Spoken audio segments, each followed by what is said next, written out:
संविधान के सम्मान में आदिवासी मैदान में। पूरी दुनिया में जनसंख्या लगभग 8 अरब और उसमें ईसाइयों की संख्या लगभग 2 अरब और 88 करोड़ है। इसका प्रतिशत बनता है 31%। और इनमें आदिवासी कितने हैं पूरी दुनिया में? 37 करोड़ है। और उन आदिवासियों में से भारत में कितने आदिवासी रहते हैं? ये 10 करोड़ लगभग है। तो मैं ये बताने आया हूं कि दुनिया में आदिवासियों को किस तरह से आरक्षण मिलता है। दुनिया के तमाम धर्मों में हमारे आदिवासी समावेश है।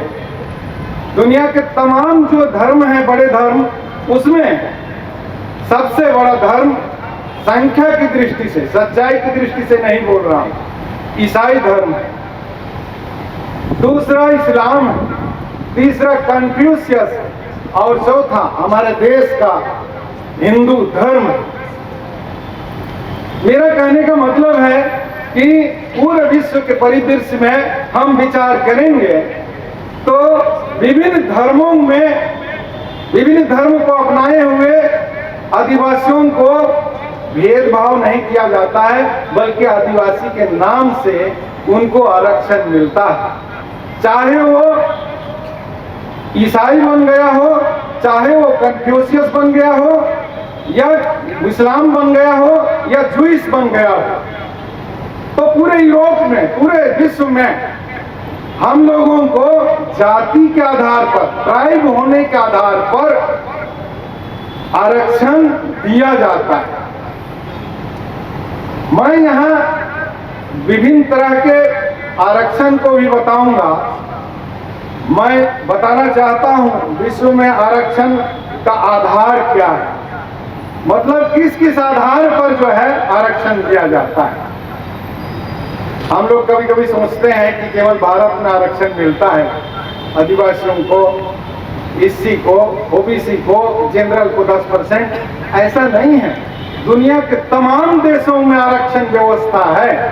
लगभग संयुक्त राष्ट्र संघ में 183 जो है देश सदस्य बने और उन सभी देशों में आरक्षण आदिवासियों को दिया जाता है और आदिवासियों को धर्म के आधार पर भेदभाव नहीं किया जाता है। हमारा ही जो है ऐसा देश है, कई लोग हमको बोलते हैं कि आरक्षण खत्म कर दिया जाएगा। जब अमेरिका का आजादी कब मिली अमेरिका को? 1783 में।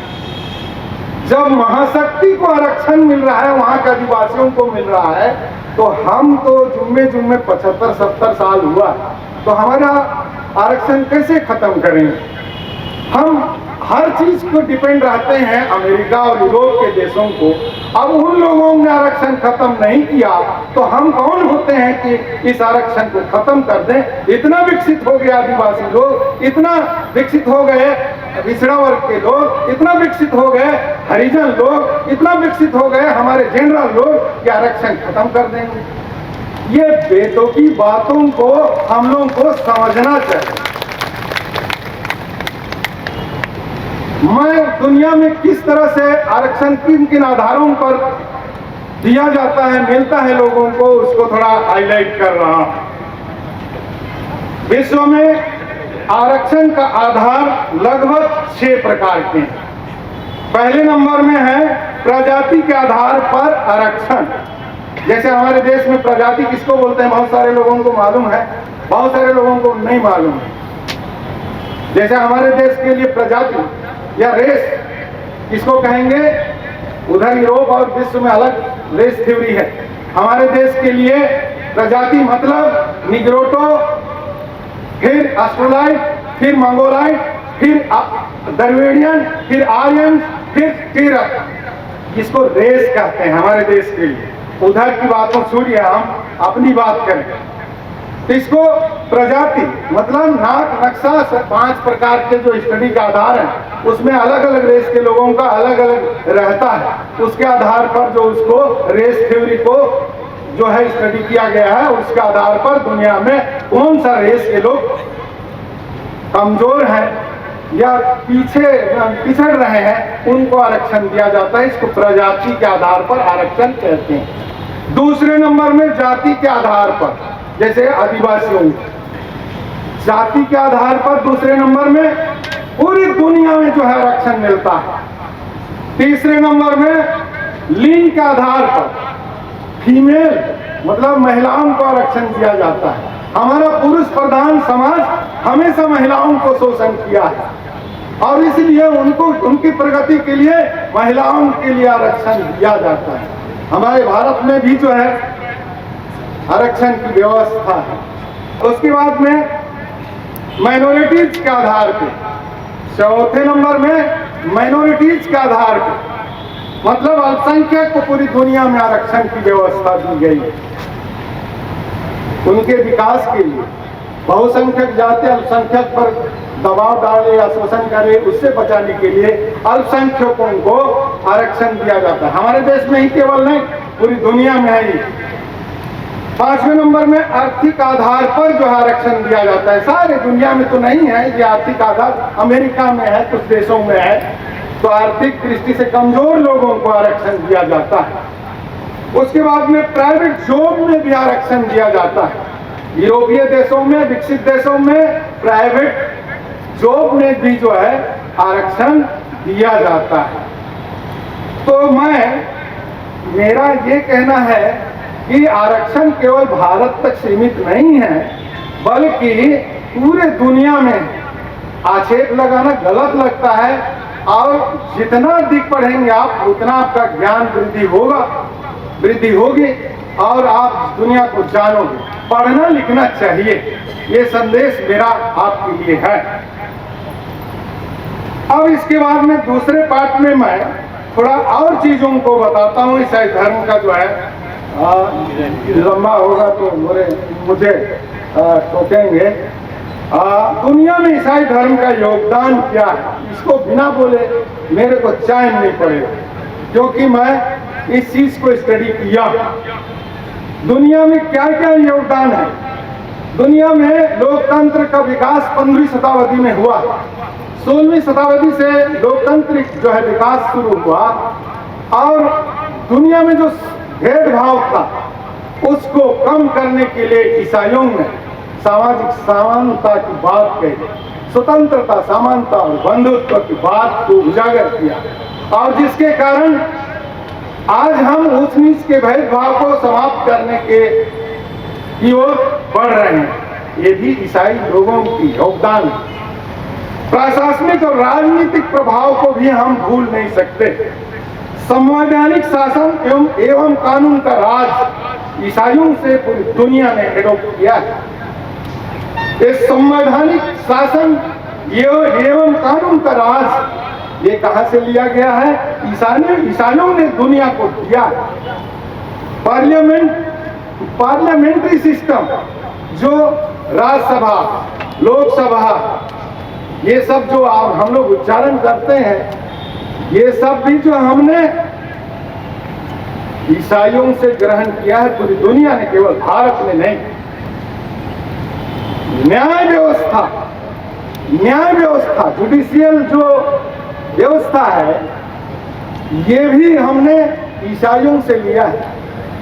जितने जो है कानून है, ये ईसाइयों का देन है। हमारे देश में भी कानून बनता है, लेकिन थोड़ा सा उनका प्रतिशत ज्यादा है, उनसे जो एडॉप्ट किए हैं वो ज्यादा है।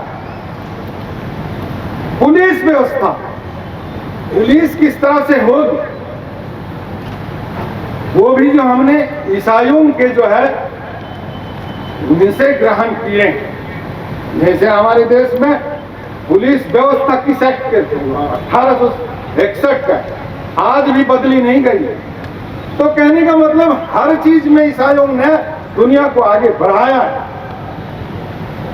कानून बनाने की प्रक्रिया, प्रथम वचन, द्वितीय वचन, समिति अवस्था, यूरानोस था। इस तरह का जो कानून बनाने की प्रक्रिया है ना, ये भी हमने ईसाइयों से ग्रहण किया है। केवल भारत ग्रहण नहीं किया, पूरी दुनिया ने ग्रहण किया है। पार्टी सिस्टम जो जनता पार्टी, कांग्रेस पार्टी, जनता दल ये सब बोलते हैं ना, पार्टी सिस्टम भी यहाँ का नहीं, इंग्लैंड का। ईसाइयों की देन इसमें भी छुपी नहीं। अब उसके बाद में सोच करना है, बहुत सारे वक्ता हैं। शैक्षणिक योगदान, शिक्षा के क्षेत्र में ईसाइयों का क्या योगदान है? भारत में तो इन्हीं लोगों के शिक्षा देने के कारण हम लोग शिक्षा प्राप्त की।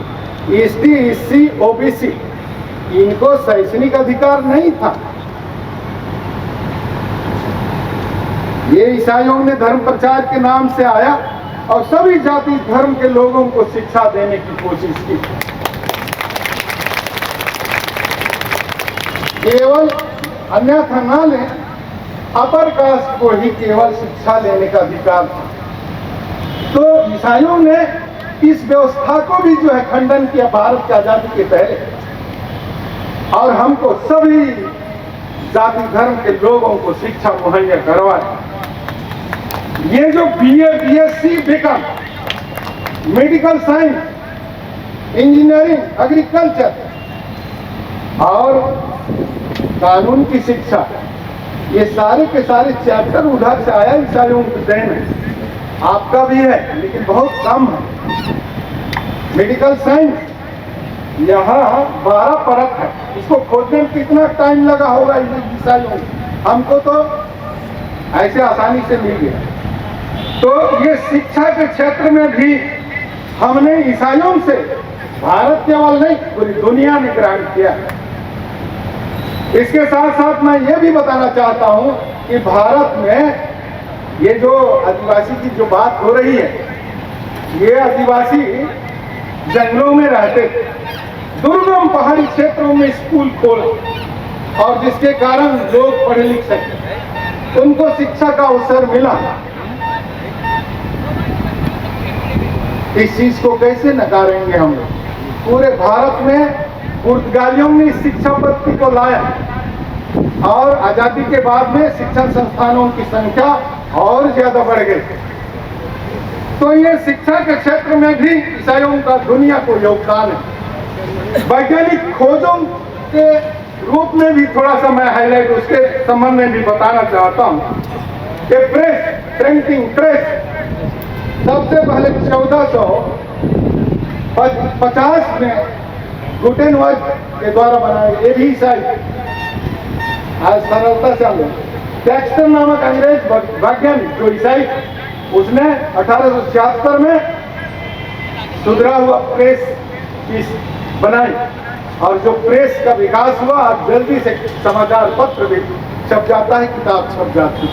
पहले किताब हाथ से लिखी जाती थी, जानवरों के छालों में, और इसमें जानवरों के छालों में और पेड़ों, जानवरों के छालों में और पेड़ों के छालों में।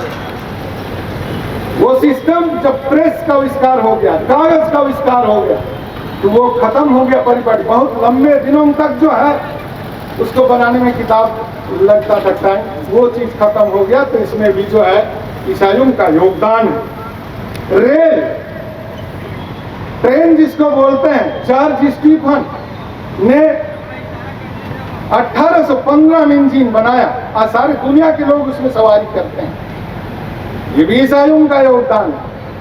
इसके साथ साथ हवाई जहाज 1905 में राइट ब्रदर्स ने इसको और यातायात के साधनों में और प्रगति करके दुनिया को सुलभ कराया।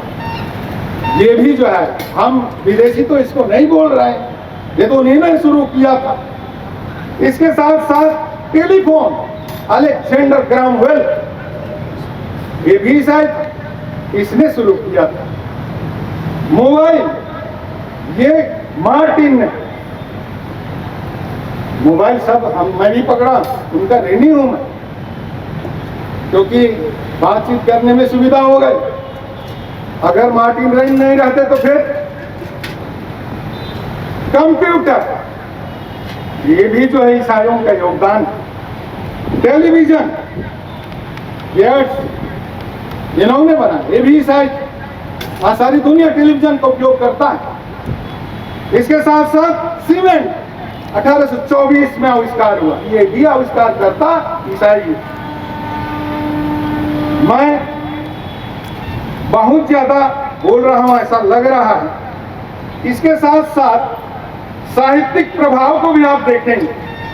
साहित्य के क्षेत्र में जब आज हम लोग हिंदी बोलते हैं, 1876 में पहला ग्रामर लिखा, किसने? सैमुअल। सभी लोग उसी ग्रामर को आज पढ़ते हैं और उसी को हमारे विद्वान लोग इधर उधर थोड़ा बहुत करके अपने नाम से किताब पब्लिश करते हैं। एक कैलेंडर को भी थोड़ा बोलना चाह रहा हूं आपको। ये जो सोमवार, मंगलवार, बुधवार, शनिवार, इतवार बोलते हैं, ये 1582 में ये परिपाटी शुरू हुई। हमारे देश में भी कैलेंडर था, वो 15-15 दिन का था, कृष्णा पक्ष और शुक्ल पक्ष। ये 1582 में है जो कैलेंडर बनाया, ग्रेगोरियन कैलेंडर जिसको बोलते हैं, ये भी ईसाइयों की देन है दुनिया का। सोमवार मंगलवार तो है नहीं था हमारे कैलेंडर में, और उसको आज दुनिया ने अपनाया। उतावला होकर के किसी भी जाति को, किसी भी धर्म को प्रताड़ित करने की बात ना करें। हमारा धर्म शांति का धर्म है, शांति का वाहक है।